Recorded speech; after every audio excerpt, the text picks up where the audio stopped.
Alright, looks like we're live. Hello, and welcome back to Fanfic Friday. Let me move my mic a little bit. Move this up. How's everybody doing? We'll give it a few minutes and see who pops in. That's come off completely great.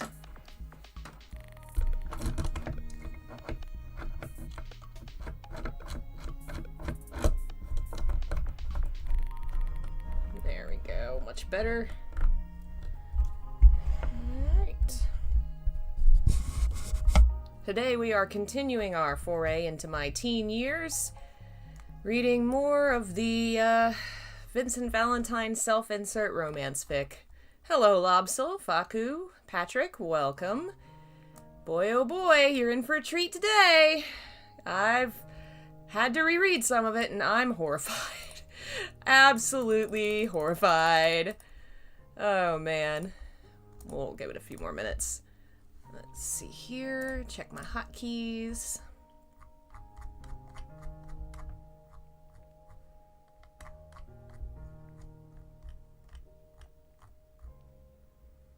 Okay, good.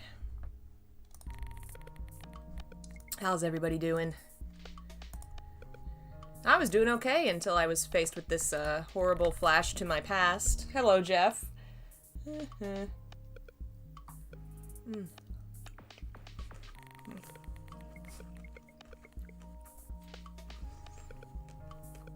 It is rough, y'all. It is rough. Hello, Jeremy. Thanks for joining us. Hello, Billy and Helena. Thanks for joining us. Hi, Helena. Thanks for showing up. And thanks to Jeff and Billy for being members. You finally caught a stream. Well, you're in for the ride of your life. Buckle up. If you've never watched Fanfic Friday before, this is a great and horrible experiment of mine where I reread old fanfics I wrote as a kid alongside beautiful Photoshop artwork, and we experience the horror and the hilarity of what it was that young Muse thought was good writing and or romance or comedy or whatever, what have you. So far, I think we've determined I was good at one thing, and that was horror, and everything else is bad or horrifying for the wrong reasons. Oh boy, it sure is something. So to catch up people who weren't here for the first episode, this story is Because I Asked You to Stay, a Final Fantasy VII fanfic in which I wrote myself, literally me, as a character who is sucked into Final Fantasy VII and trapped in that world and is trying to find a way to go home / hanging out with the cast of Final Fantasy VII and falling in love with Vincent Valentine, because obviously. Hello, Alexis. Hello, Leon. So today, we're jumping back in. Last time we stopped where my character had been in the church, and it had been raining so bad that apparently it was flooding. So that was a thing that was happening. So now we are to the flood. Because I asked you to stay. How am I? I'm very good, thank you. I'll be better when this is over. Chapter 3, Lighthouse. Do you get it? Because it's water and light and... Anyway. Midgar was in a giant hole in the ground. Edge was built around the hole, around Midgar's ruins, and all the rain was filling it up. It was storming hard, and likely had been for hours. My time with Aerith must have been longer than I thought. Panic rushed through me. I might have been depressed, but I wasn't suicidal. I tried rushing to the door, but the water was holding me back. I was in serious trouble. It would take me hours to get out this way, and the current was strong. Once I could no longer stand, I would be swept away. I'd have to find a high perch to wait on. Glancing around, I looked for a way to climb into the church rafters. There was a ladder in the back corner, and I moved as fast as I could towards it. A chuckle left my lips. What a weird way to say laugh. Sometimes you can just say, I laughed. You do not have to say, a chuckle left my lips. It was just like when Cloud and Aerith first met and they had to escape into the church rafters to get away from the Turks. Rain kept pouring in as I carefully climbed the ladder. My pants were dragging me down? How wet are they? Okay, I guess wet jeans are pretty heavy, but okay.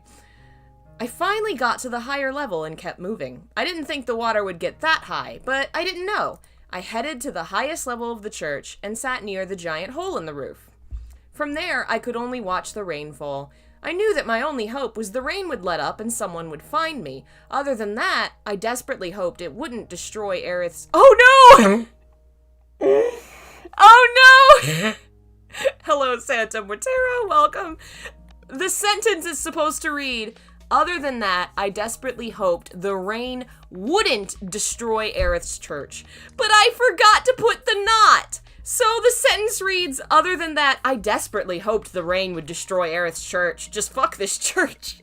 I hope it's destroyed. Oh no. Oh. Suddenly I realized something. The Buster Sword. It was in the church. After Advent Children, Cloud had moved it into the church. Sure enough, when I looked down, I saw the sword in the front of the church. How many times am I going to say the word church in this paragraph? Water was almost all the way up it. I couldn't let the sword be swept away. It was Zach's sword, Angeal's sword. Gritting my teeth, I rushed back to the ladder.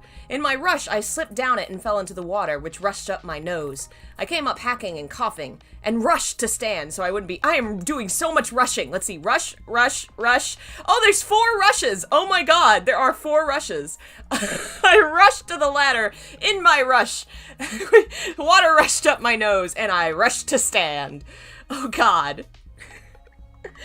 I struggled through the water to the sword. Hurrying, I saw it moving with the water's flow and knew it was loose.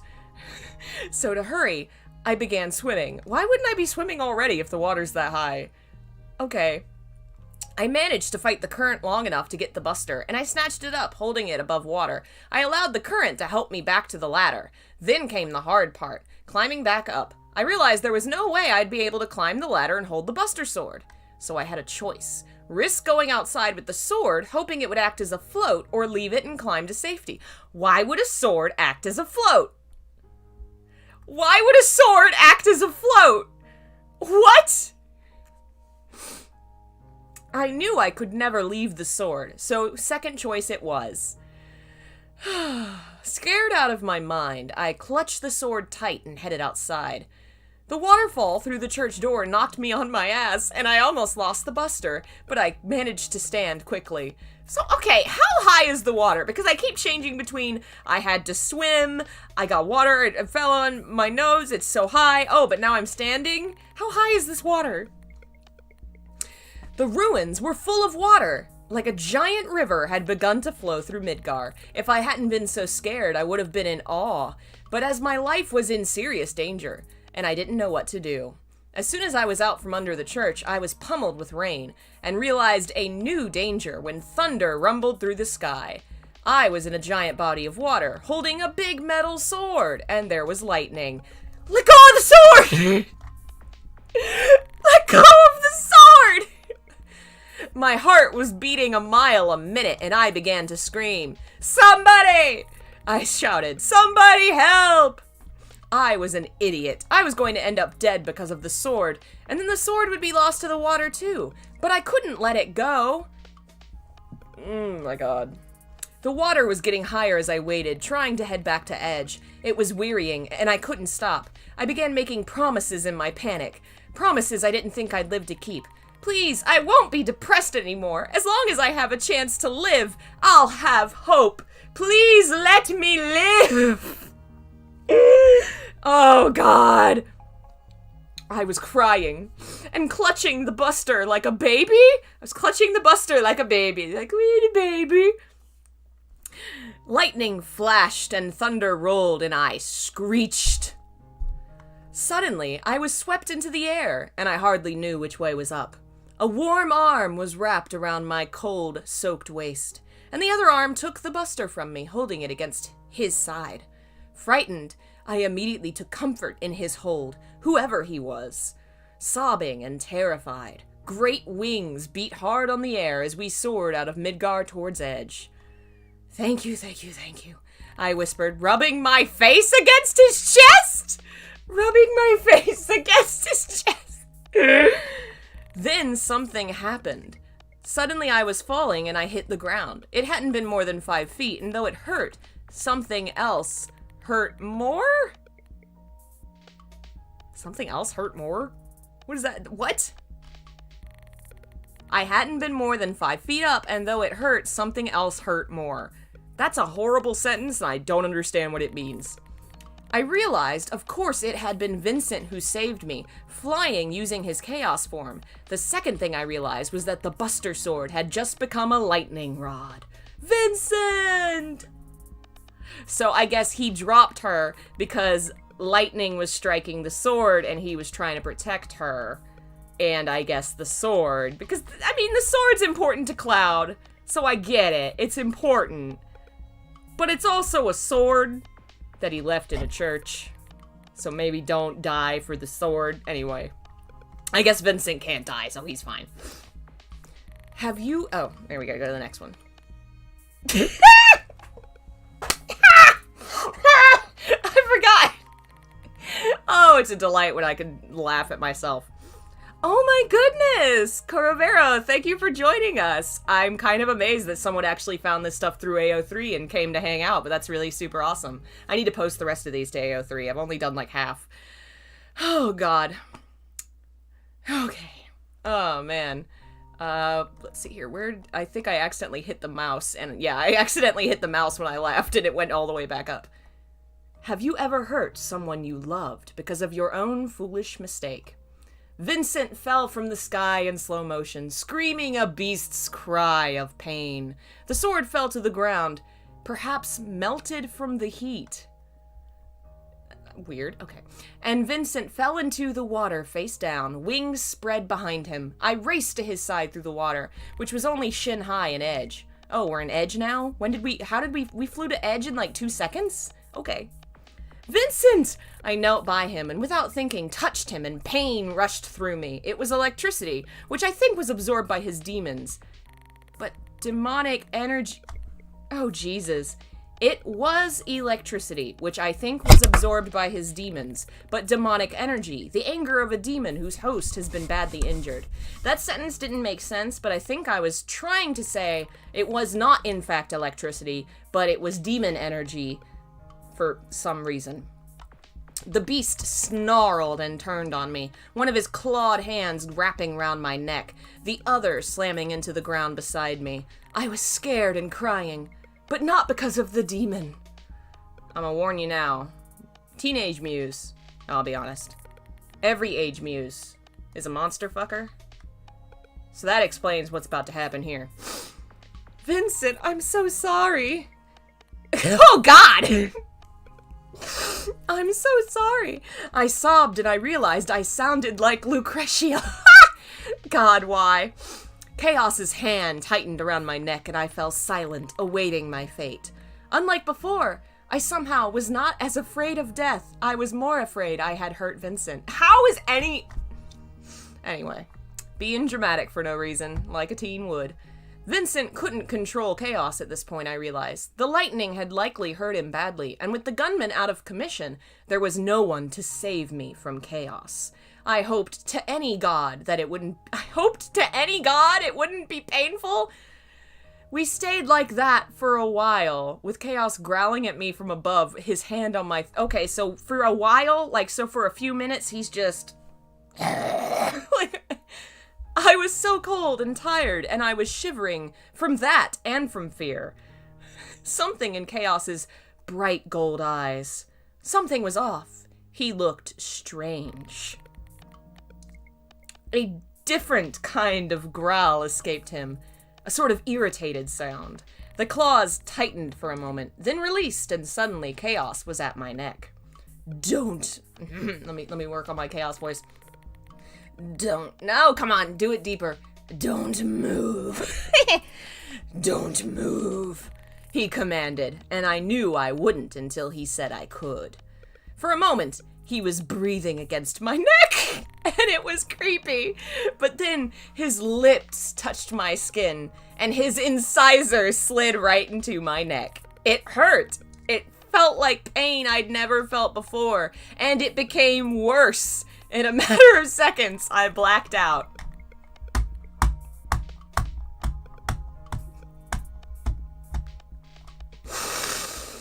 Yep.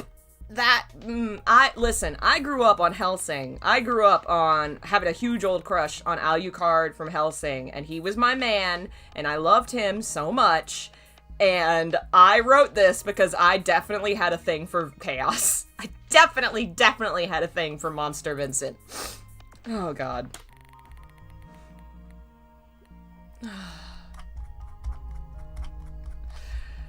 Oh, boy. Okay, where did it go? What? Oh, I see what happened. Okay. I awoke in a bed, in pain in every part of my miserable body. Name a muscle, I promise you it hurt. But what hurt most was my heart. Was Vincent okay? If I had killed him, Before I let myself cry again, I forced my body to sit up. It hurt so bad, but I did it anyway and glanced around. Vincent was resting in a bed nearby, sleeping peacefully. He didn't seem too hurt. Sighing in relief. Game Boy sounds, because I forgot to turn my phone off. He didn't seem too hurt. Sighing in relief, I allowed myself to lie back down. Then I noticed the Buster Sword in the corner of the room. It wasn't melted! A miracle! How had that happened? I mean, the sword is literally, like, so much shit has happened to that sword. I think it's fine. I thanked any and all gods for that. At least that had gone right. A moment later, Cloud walked into the room, a worried look on his face. You alright? I hurt. I chuckled a little and quickly regretted it. Chaos, he bit me. Cloud nodded and sat nearby. Chaos lives off life energy. He took some of yours to heal himself and Vincent. Well, if that was the case, then okay, I said. Cloud looked confused. What? A demon fed on you and you don't mind? I shrugged and then cursed from the pain. If it helped them, I don't care. Them? Cloud cocked an eyebrow. I nodded. You know, Vincent and Chaos. For some reason, Cloud was still confused. I didn't get why.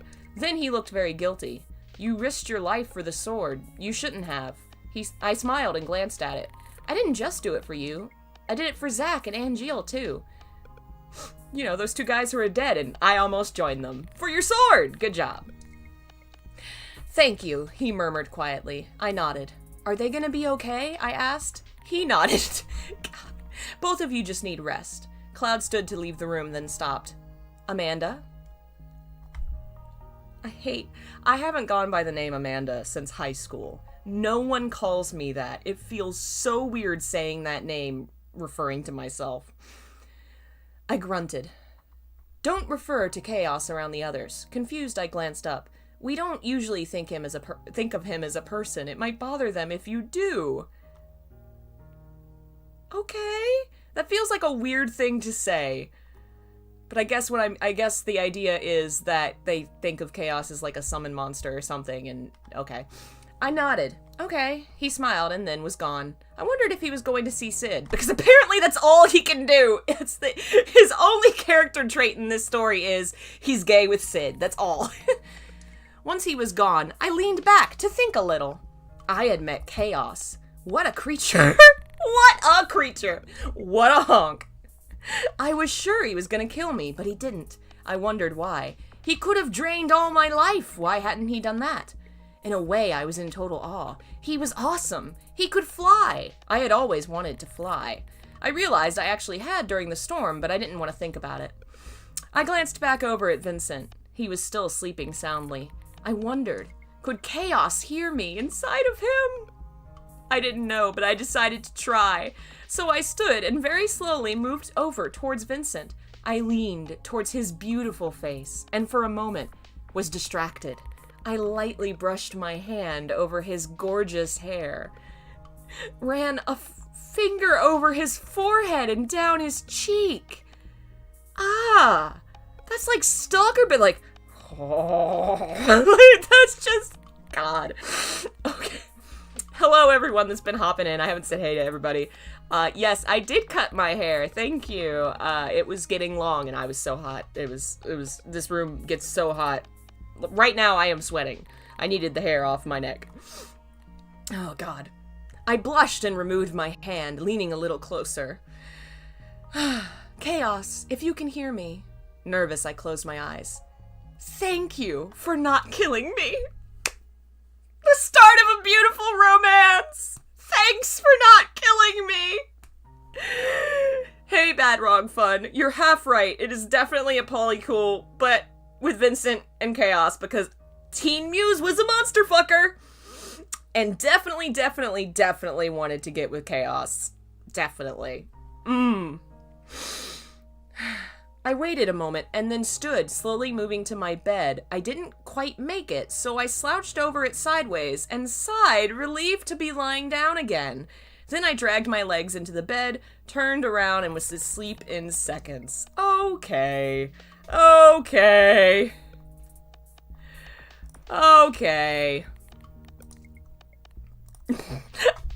So I chose a picture of me this time that's just me in a costume I did for high school. You remember that show NCIS? I don't remember why. We had some kind of week event where every day you were supposed to dress. Maybe that day was TV character, and that's the dress. I was a character from that show. Amanda, are you all right? I'm fine, and I'm sorry for running out on you, I told Reeve. I was being childish. I've realized that even if I'm not home, I'm alive, and that's something to be thankful for. I smiled at him by my bedside. Thanks for trying— Oh, I thought they were on the phone. Whoops. Oh well. Thanks for trying so hard to get me home. He smiled back. I'm glad to help. A light blush came to his face. Also, about what you told me a while ago, about Cloud. How did you know?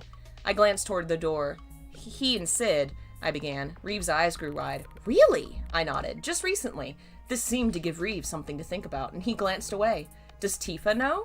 I shook my head. And you definitely don't want to be the one to break the news. He blushed and looked away, and I giggled. Just give it a shot. I promise. You're quite a catch, and Tifa would be foolish not to see it. He blushed darker. Well, I've got to go. Duty calls. Reeve headed for the door, and I grinned at him. Okay, say hi to Tifa for me. With one last embarrassed laugh, Reeve shook his head at me and left. Oh, God.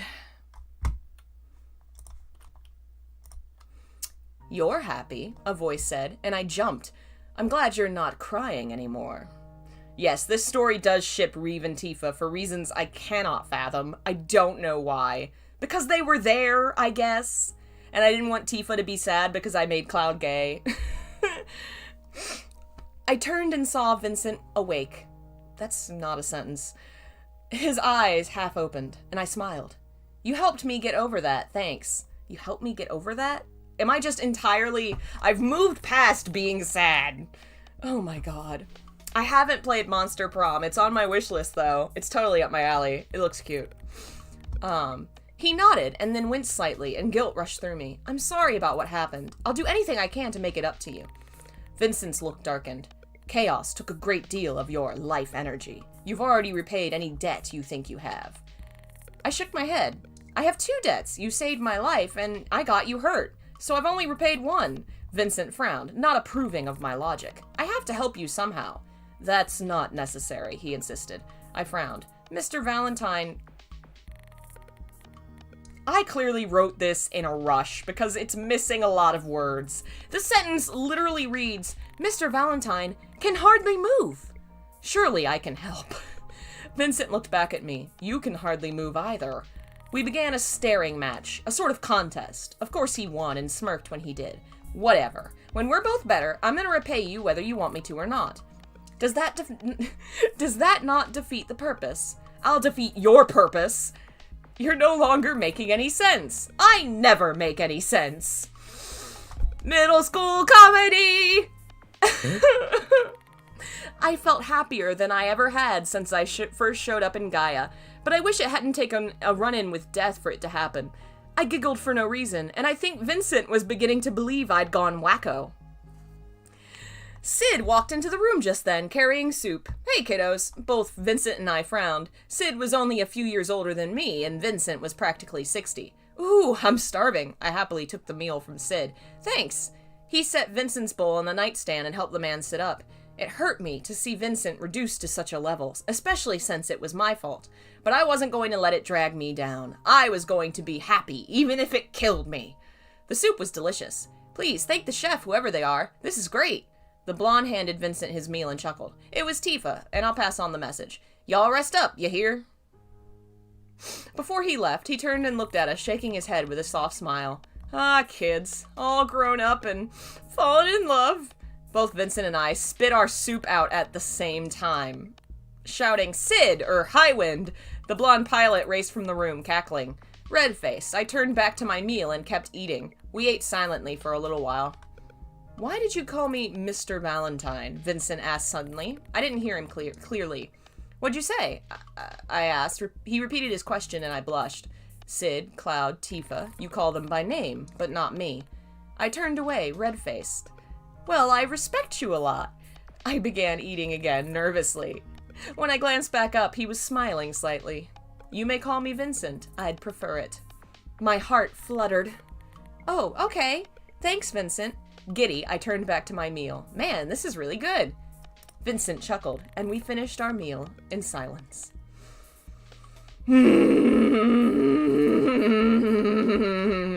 So much has happened and we haven't even gotten to the worst bits. Oh god. Oh god. I healed a bit faster than Vincent, which was to be expected.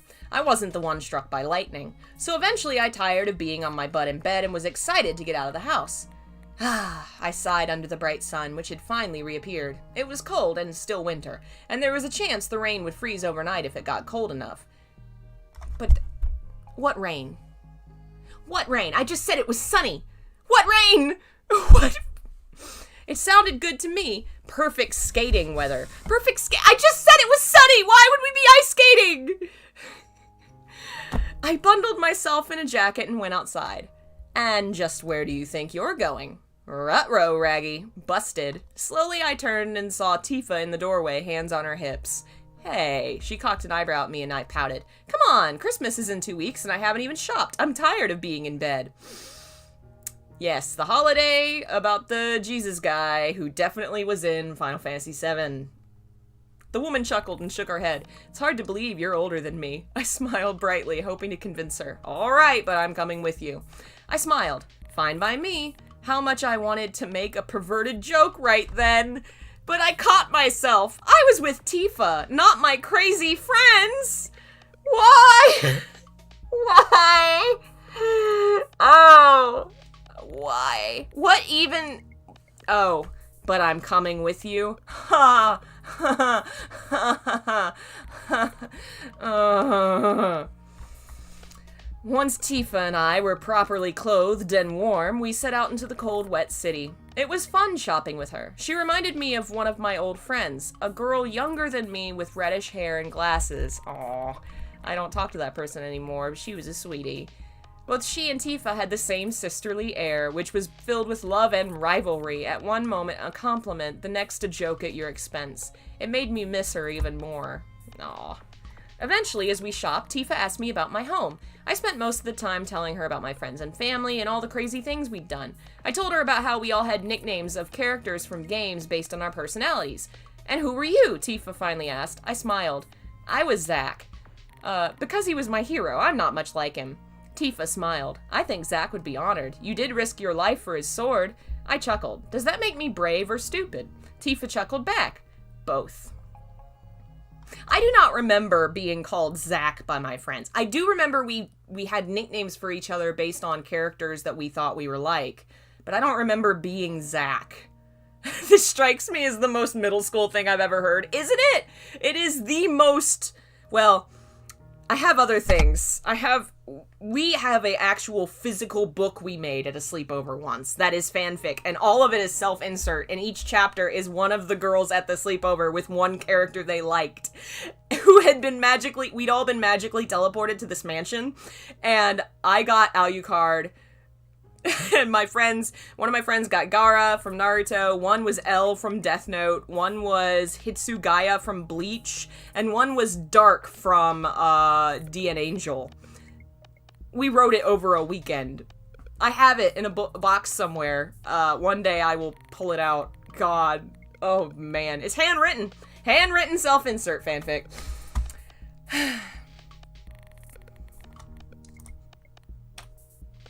Okay.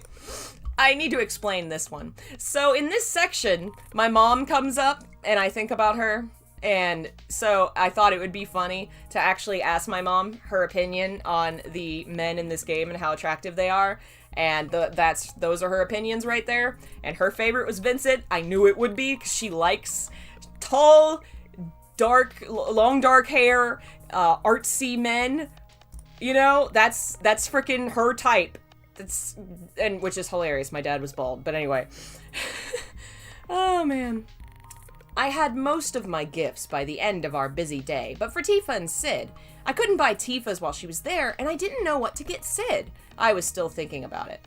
Vincent, surprisingly, had been rather easy. I had something planned for him, something I'd have to make myself. I was really excited. That night, I returned to my recovery bed, and Vincent was already asleep. I hoped he'd feel better soon. I felt better in more ways than one. Becoming Tifa's friend had helped me cope with a lot of my feelings of loss, and I was able to remember them with her. Plus, her compliment about Zack made me feel giddy. Since I was too excited for sleep, I moved to the window and stared out at the soaked city. It had begun to rain again rather lightly, and the weather forecaster predicted ice for the next day. I was glad my shopping was almost done. What about Barrett? I didn't include Barrett because he's not really been in this story, like, at all. These are all characters who show up in this chapter. That's why I picked them. But man, Barrett would be... new Barrett from Remake, he'd be my number one. He's such a sweet man and such a good daddy. I was glad my shopping was almost done. For a minute, I just let my thoughts wander, and they wandered to my mother. I thought what she might say about Sid, Vincent, and my feelings for them. All of this is in italics, and it's supposed to be what I think my mom would say. The tall one is so skinny, but I like the blonde. He's rugged. The dark-haired one looks like your type. Though you did like Hugh Jackman, didn't you? So I guess the blonde fits too. Oh my god. Well, Cloud doesn't really like girls, Mom, I sighed. Oh, I'm sorry. Oh no, Sid. I'm talking about Sid.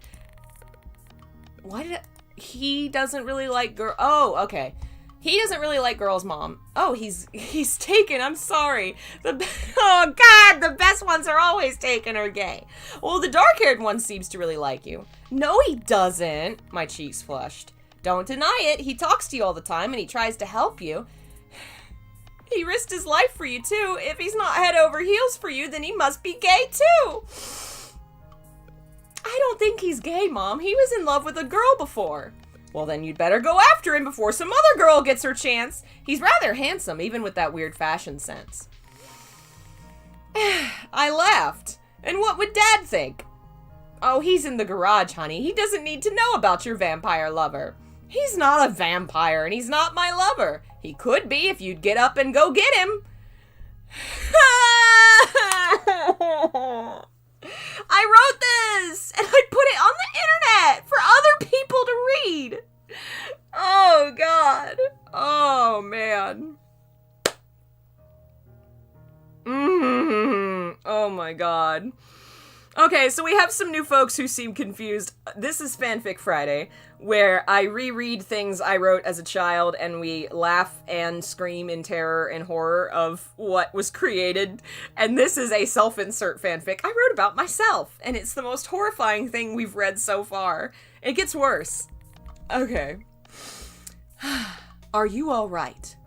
Squealing, I leapt out of my skin and fell onto the floor, which really hurt. I'm a goddamn anime character.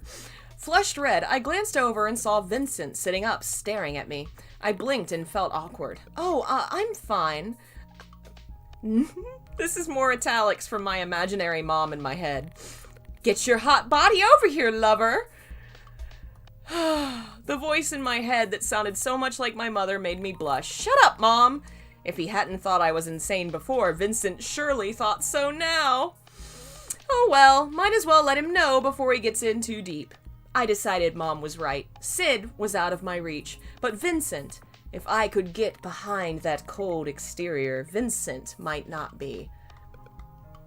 So at the end of this chapter, which if you'll remember was called Lighthouse, there is a quote. And the quote is, "Sometimes I need a lighthouse for my own. It gets so dark I can't see which way I'm going. Lighthouse man, I'm all at sea. Shine a little lighthouse light on me." And that is from a song that I have never heard. I literally Googled lighthouse and picked the first thing.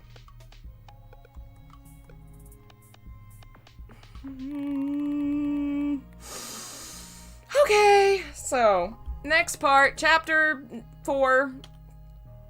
And chapter 4 starts with an incredibly long, page-long author's note. To go with it, I picked this incredibly embarrassing picture of what I thought was good fashion when I was the age I was when I wrote this. That sure is a look I picked. The author's note references reviews people left on the chapter. God, alright, I'm just gonna read it.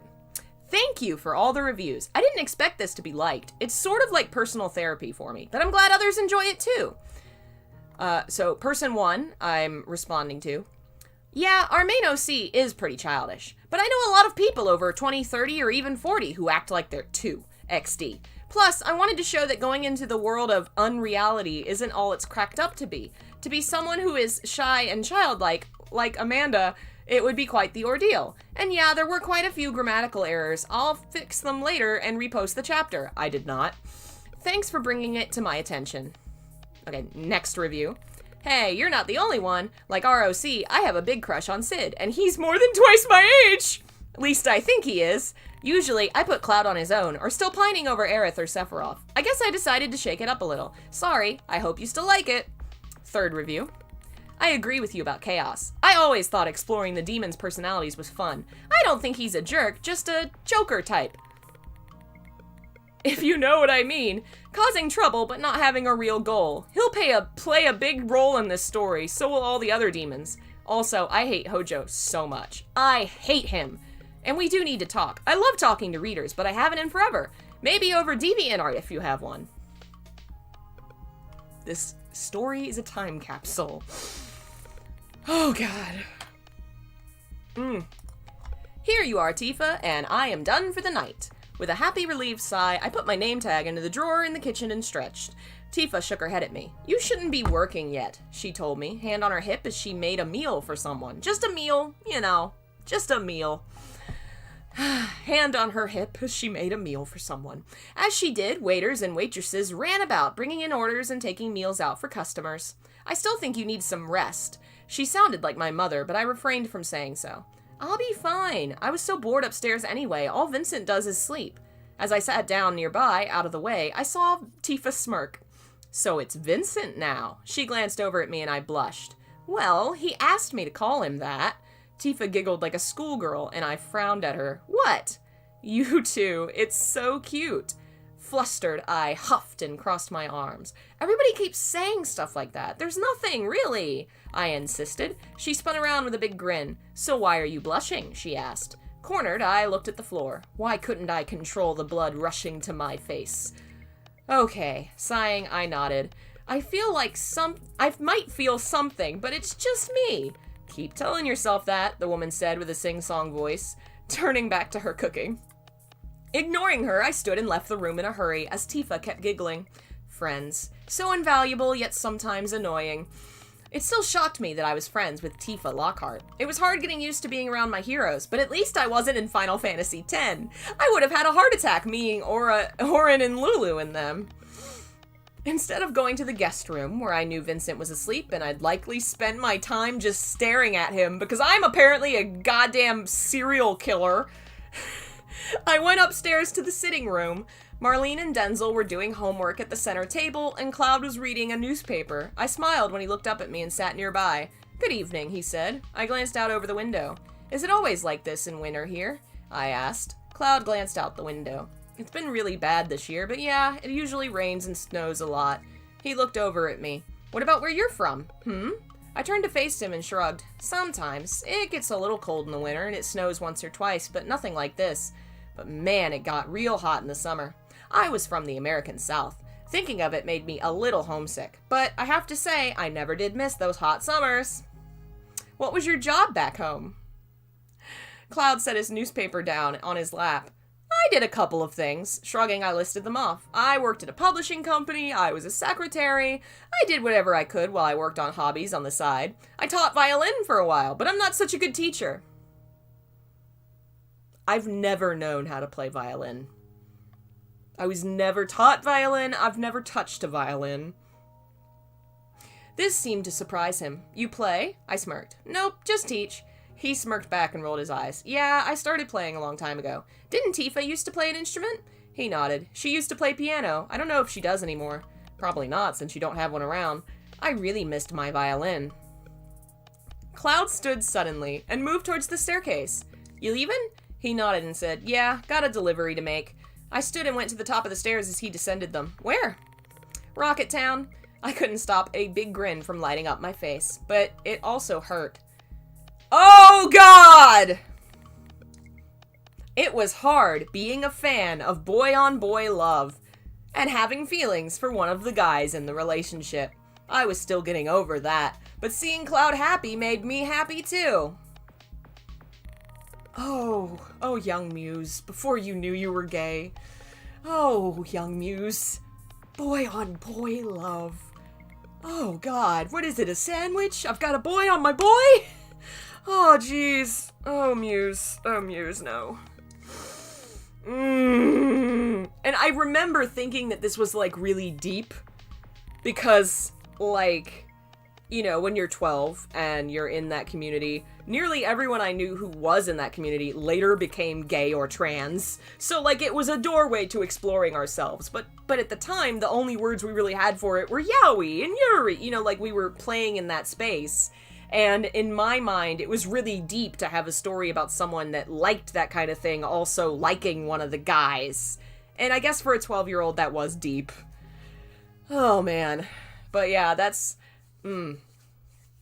It's real true, though. Every single person I knew who was into that stuff ended up gay or trans, for real. I feel like it was a doorway.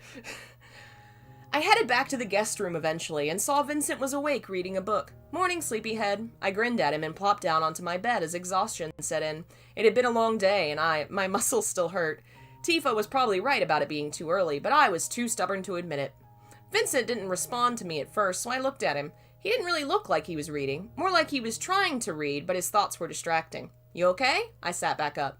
The man turned to me and nodded slightly, and then returned to his book. That didn't really placate me, but I wasn't going to hassle him about it, so I sighed and leaned on the bed. After a while, oh God, I just closed my eyes and let my thoughts drift. I missed the fandom. Oh, how I missed the fandom. Everything about it. Even the annoying Jinglish?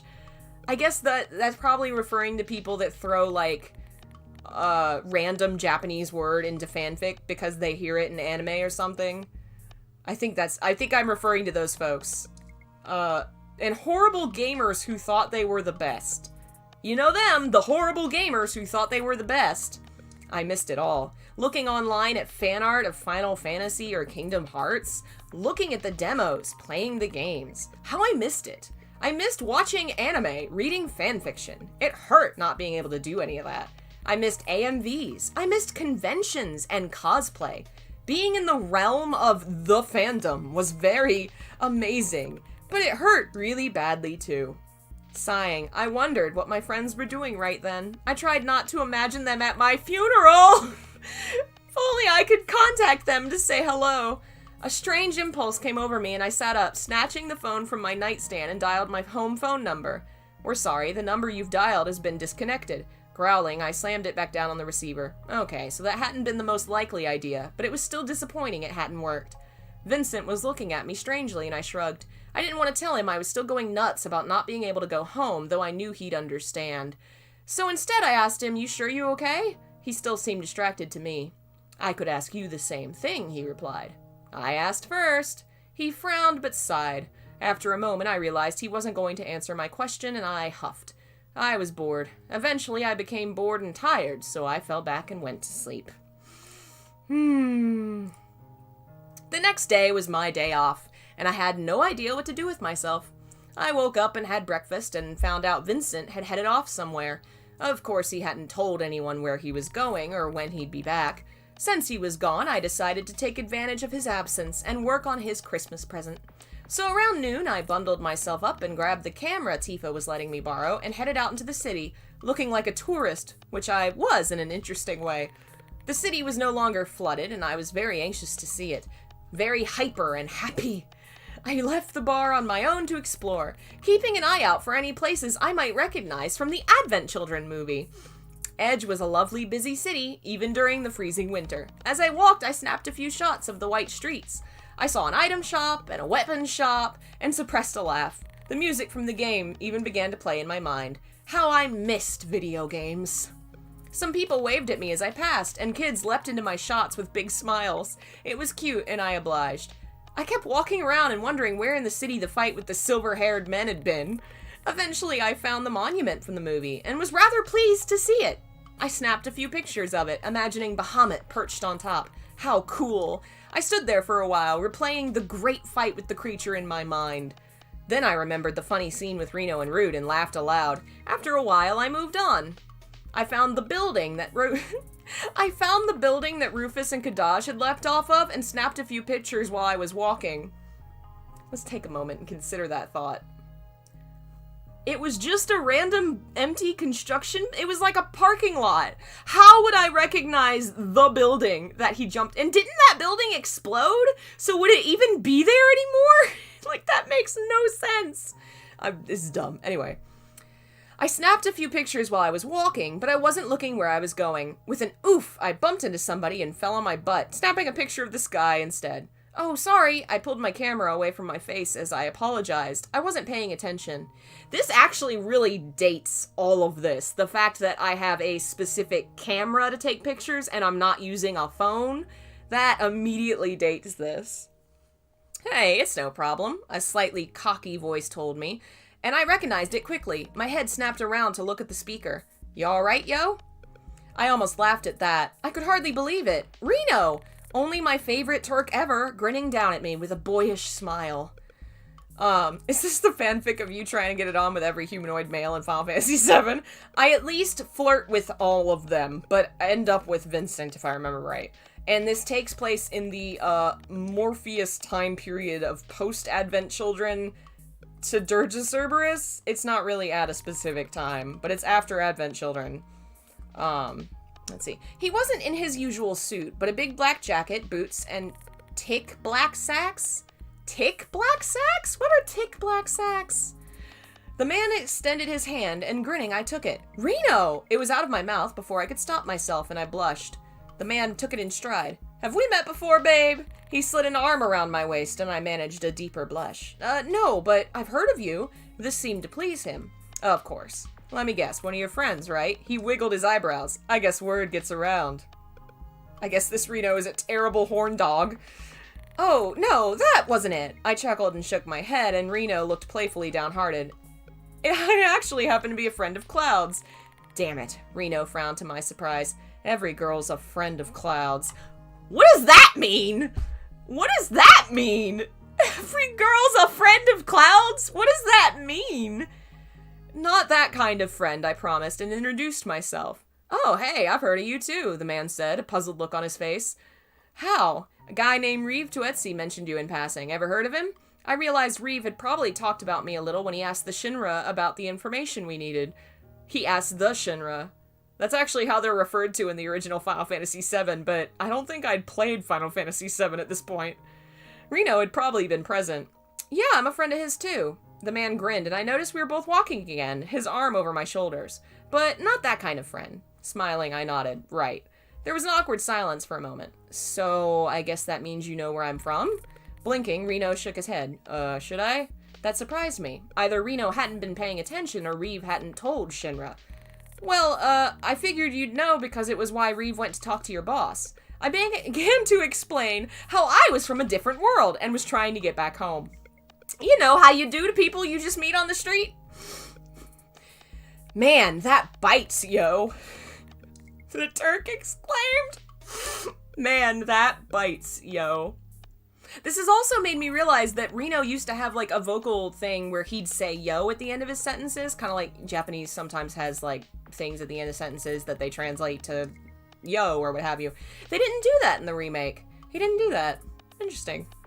Did you find anything? Reef told me Shinra didn't know anything. A determined look came over Reno's face, and his hand moved from my shoulders to take mine. Reno, what? The man turned us around and started racing down the street, dragging me alone.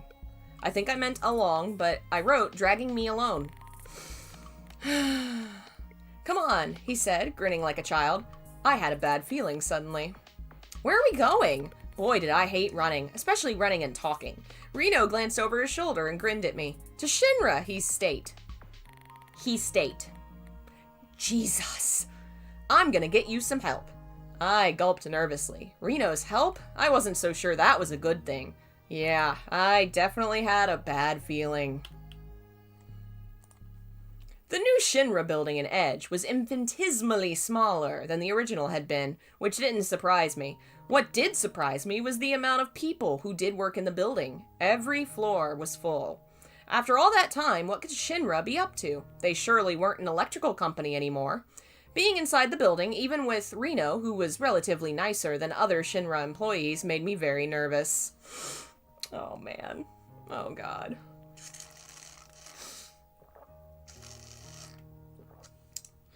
We walked through the large open front room, past the front desk and the bored blonde secretary, to the end of the hall where an elevator was. Once it appeared, Reno and I went in alone, and he pushed the 5th floor button. The man was acting like a giddy child, and once the door slid open, he dragged me out into a wide hallway with only a few office doors, and one big double door at the end. My stomach leapt into my throat. Somehow, Reno had enough self-control to pause outside and knock. A moment later, a commanding voice said, "Enter." Grinning at me, Reno opened the door and we entered the room, and I found myself in front of Rufus Shinra's desk. I've never felt so cold in my entire life. Just looking at him sent chills down my spine. It wasn't as if he was glaring at me or even looking my way. It was just his stance, his demeanor, the total lack of warmth in the room. Once he did look at me, I shivered again. His eyes were glaciers. Had I stepped into a freezer? The look on Mr. Shinra's face told me I wasn't wanted. Hey, boss, Reno chimed happily. Did he not sense the... Oh my god. Did he not sense the great chill I did? Maybe he was immune. The man kept talking, explaining my story and who I was, but I wasn't listening. I was busy imagining warm beaches, the Sahara Desert, global warming, anything to get rid of the soul-cutting icy stare Rufus Shinra had trained on me. It wasn't working. Oh god. Mental exercise to imagine warmth? Miss! The Shinra Blizzard Beam? 9,000 damage! Anyone have a Phoenix down? God. Eventually I decided paying attention would probably be a good idea. Come on, why not? The redhead sounded a little put off, and Rufus was now glaring at him instead of me. The text she is looking for is no ordinary book, the company had stated. It is not worth the risk to countless lives to help one person. How ironic, since Shinra had always put its wants and needs before everyone else's. I think my dislike showed on my face because Rufus returned the look. But that's not...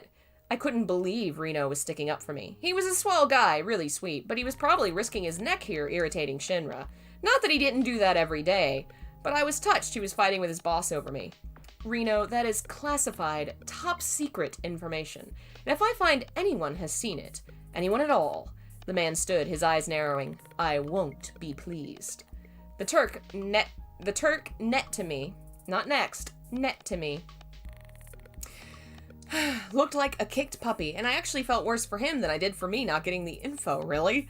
A fiery glare bloomed in my heart, and I finally felt warm. So I turned to Rufus and glared back with my best stone-cold stare. Thank you for listening. I won't bother you again. Then I grabbed Reno's elbow, and despite his eloquent protests, hey, wait, I'm not gonna, wait a minute. He dragged him from the room. Man, this sucks, the man pouted once we were out of the office, hand on his head. I was a little confused. Why do you care so much? I asked as we stepped towards the elevator, passing a few other employees, who I... Oh no! That's horrible! Passing a few other employees headed towards Rufus, who I hoped fell out of a window and actually ended up needing a wheelchair. Because in the movie, he pretends to need a wheelchair to hide anyway. That's a horrible thing to write. Jesus! Oh, God. He shrugged, hands in his pockets. Hate to see a pretty girl in trouble. We stepped into the elevator and Reno hit the button. I feel like my characterization of Reno here is so off, but all I knew him from was Advent Children. That's all I knew. I rolled my eyes, but couldn't keep a grin off my face. In the game, I'd always liked Reno best, but I liked him even more now. So had I played the game at this point? I guess in the original game, he was a little flirty. I feel like I've really sanded the hard edges off of him. Like, he's not a Turk here. He comes across as very goofy. Thanks for trying, Reno smirked at me as the doors to the elevator began to slide open. The room outside was small, dark, and full of cabinets, only lit by the light of one old computer in the back corner. Ah, damn it. Reno stepped towards the button panel. I always hit the wrong button. Many things clicked in my mind at once, and my heart hammered in my chest. In 3 seconds, I evaluated my chances, the risks, and made a decision. Grabbing the back of Reno's hair, I threw all my weight against him and heard his face slam into the metal panel hard. I immediately felt bad, but in case it wasn't enough, I pulled back and I did it again. The doors were sliding closed, but I reached out and stuck my arm between them, so they slid back. Reno was slumped in my arms, groaning a little, and for a second I got worried, but he stayed unconscious. Putting my arms around his skinny waist, I carried him into the dark room. Adrenaline rushed through my veins as I set Reno against a wall and kneeled to look at him. There was blood coming out his nose. And he'd probably have a big bruise. I couldn't count on him being out for long, so I rushed to the computer. Luckily, my guess had been correct. The computer was a catalog of all the records in the room. I clicked on the search bar and typed in, Other Worlds. Generic, yes, but it was a place to start. Come on, come on. The computer was really slow. Finally, a few things popped up, and I scanned them. No, maybe. I clicked on something and looked up its location. The Tome of Ancient Worldly Rites. 3rd drawer of cabinet F under Ancients. No wonder the info was top secret if it was in the same folder as the Ancients. I found the right cabinet and went to the 3rd drawer, flipping through files. Holy shit. The Ancient file was huge, at least 3 inches thick. Carefully, I pulled it out and set it on the ground, flipping through pages as quickly as I could. Luckily, the folder had tabs inside. Living Ancients, Genova, Gast, Hojo. I was not going there. And texts. I immediately went to texts. Eventually, I found a typed page of info about the tome. I began reading it quickly. The Tome of Ancient Worldly Rites, referred to as the Cetran Bible, was mentioned by many of interrogated Cetra as a great source of power. Little else was said. Research revealed mentions of the tome in ancient temples and writings. Said to have in it written the most powerful ancient spells, it was cursed so that none but they could use it. It looked like I might have the wrong thing, but I kept reading. The tome's location is unknown, though speculation places it near the location of the Key of the Ancients. The location of the key is also unknown. A big grin came over my face. It was most certainly known. Finding the key had been part of the game. I knew exactly where the book was, but I wasn't sure it was what I was looking for. I kept that in mind as I continued reading. One other thing that caught my eye was a page written under another ancient book called Mystery Text 7. Why did it catch my eye? I wondered. It read, Text found in the ancient temple. Book was frayed and incomplete. Scans taken. Originals in Shinra Research Facility vault. The scans were right behind the first typed page. I flipped it over to take a look. A feeling of accomplishment rushed through me once I did. My eyes widened and my mouth opened in shock. A lead! A true lead! I grabbed the paper and removed it from the folder, which I slammed shut and stuffed back into the cabinet hastily. As I did, I hummed the Final Fantasy's victory theme under my breath. Papers in hand, I folded them smaller and held them tight. Then I turned to Reno. He was still slumped against the floor. Surely someone would find him, but I felt really guilty. Damn my good intentions, I huffed. I couldn't just leave him there. He'd done his best to help me. So sighing, I tucked my arms around him under his shoulders. Luckily, he was a really light guy. I carried him to the elevator, waited for the door to open, and set him on the ground inside it. Then I pushed the elevator button, jumped out, leaving Reno inside. I hoped he'd go up at least a few levels before he was discovered, or my job would be a lot harder. Once the door shut and he was safely inside, I moved past the elevator to the stairs, my information clenched tight in my hand. So let's consider that rando person from another world who has no combat experience whatsoever apparently knocked out a fucking Turk. Good job, me. My heart had never beaten so fast before, and thousands of worries were rushing through my head. What if they find me? What will they do? What if I can't find a way out? I hurried down the stairs 2 at a time before I finally found a door. I paused and glanced through the small window on it. It led to a hallway. A woman walked by and I ducked. Once her shadow had passed, I glanced through and saw no one. Quietly, I slipped through the door. My hands were sweaty and shaking, and I looked really suspicious. I had to get out without being seen. But which way to go? I had no idea. Was I even on the first floor? I found the elevator and saw the metal plate beside it said 3. Should I risk getting trapped inside it? I decided no and kept moving. I had to find another stairwell. Did the one stairwell I was in not go all the way down? My nerves were driving me insane. I saw a person at the end of the hall and almost jumped. Instead, I folded the papers so the front couldn't be seen and kept walking. As he came closer, I came to an abrupt decision, which I knew was risky. But so far risky had worked for me. Excuse me? I asked the man quietly, playing up the shyness. The man paused, looking at me a little confused, but also concerned. Score, sucker. I don't work here. I came here with this guy, red hair. I think his name was Raymond?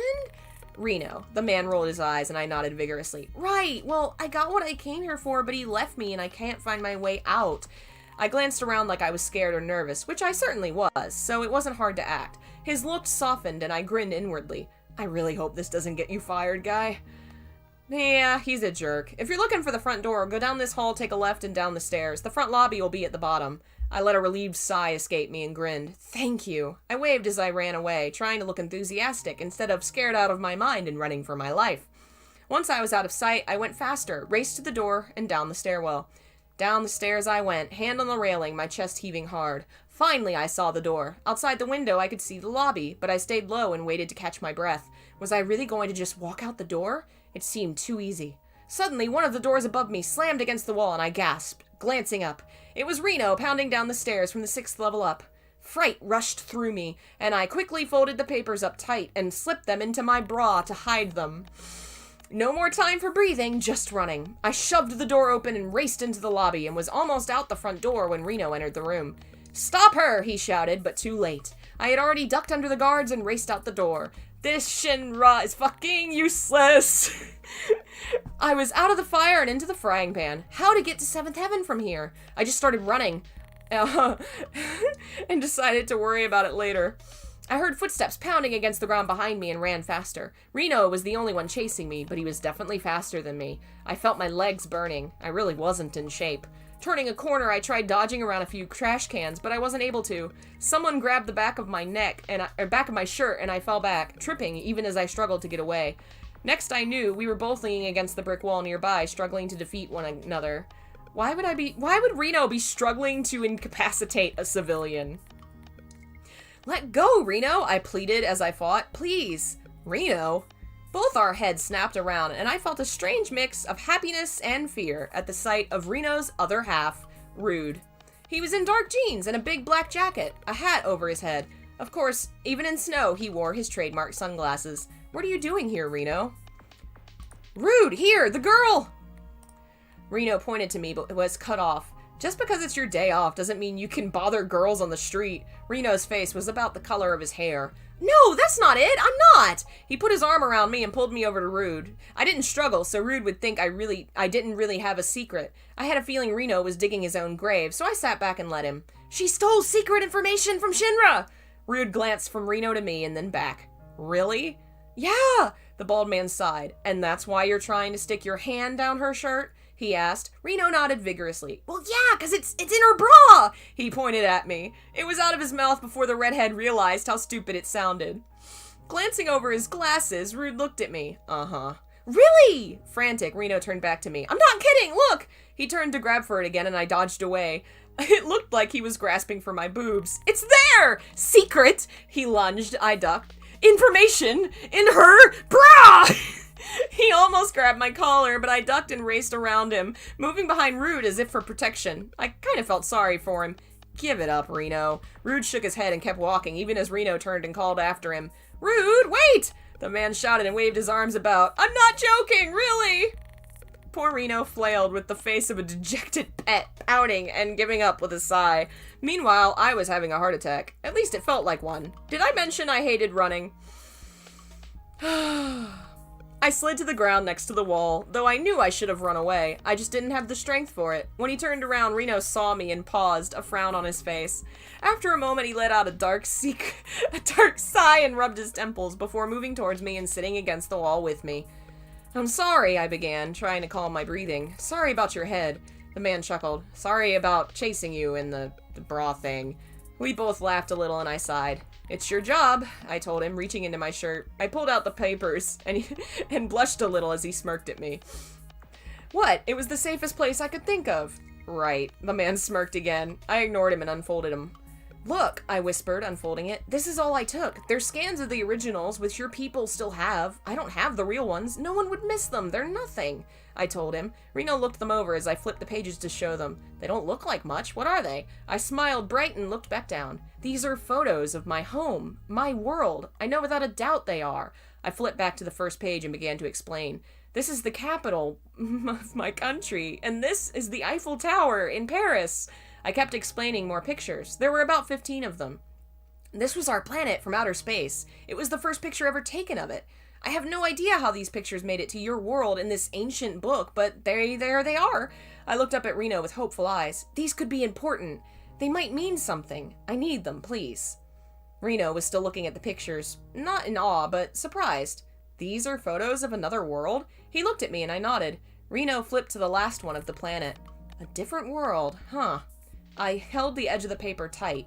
Please, no one will miss them. I waited a minute and then frantically tried to convince him. They're just scans, like I said. All right, the man sighed, turning a smirk my way.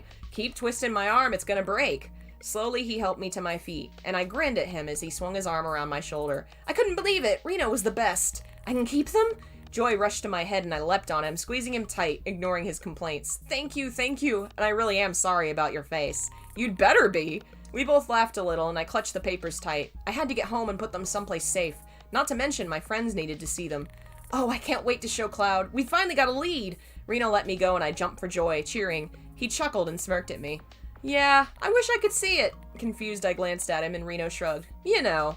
Explaining to Cloud and the rest of Avalanche how you snuck into Shinra headquarters, assaulted a member of the Turks, stole secret information from Rufus Shinra himself, and just barely managed to escape capture.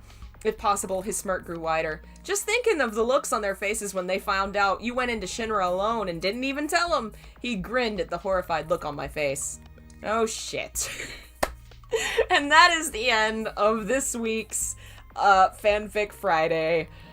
Oh boy. Oh man, so much has happened, and so much more happens that I now remember because I've been going through it and editing and making the pictures. Oh man, it gets wild, y'all.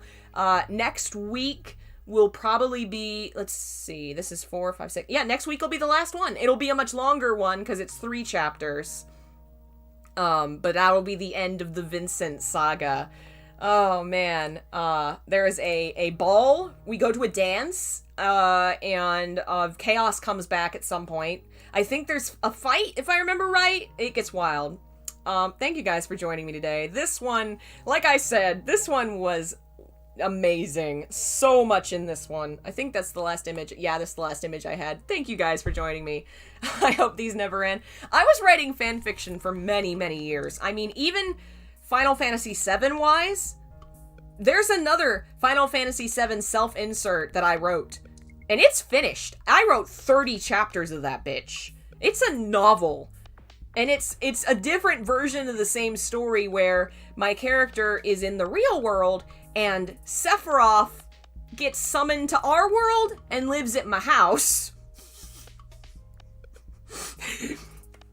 Sephiroth lives at my house. It's delightful, and it's what we'll read when we're done with Vincent's story, so don't fret. There's still years and years and years of fanfic to go through. Do we also get a stream after Fanfic Friday? I do usually. Today, I'm kind of worn out because I've been doing my new healthy diet for my thyroid thing, and I'm feeling it today pretty bad. So I think I'm going to rest now. But we'll stream Haunting Ground tomorrow, so that'll be fun. and we'll finish Vincent next week, and then start the Sephiroth story, which is its own brand of wild. Oh man, it's very Inuyasha, because the trio show up too. Sephiroth, Kadaj, Loz, Yazoo all end up living at my person's house, and it's in the city of Atlanta, because my family lived in Atlanta. I loved Atlanta, and they go to Atlanta! Like, I remember talking about them walking the Mall of America, not the Mall of America, that's DC. God, just tourism and taking them around the city, and God, it's just wild. That story was amazing. And that one actually has an arc where I take them back home. It's gonna be really interesting to read, because it reflects a lot of things I actually like writing in my fiction now, just done when I was like 12. I'll have to see how old that one is. I think it's older than this, but we'll finish this next week. Thank you guys for joining me. And if you want to support the channel, become a member. The link is in the description. You can also follow me on social media. Half of these fics are posted on AO3 if you want to actually read them. I'll have to get the link and put it in the description. I keep forgetting. Join the Discord if you want to hang out with us and chat all the time. We watch movies every week and chill, and I share stuff. You know, y'all know the drill. I'll see you guys tomorrow with Haunting Ground. Bye.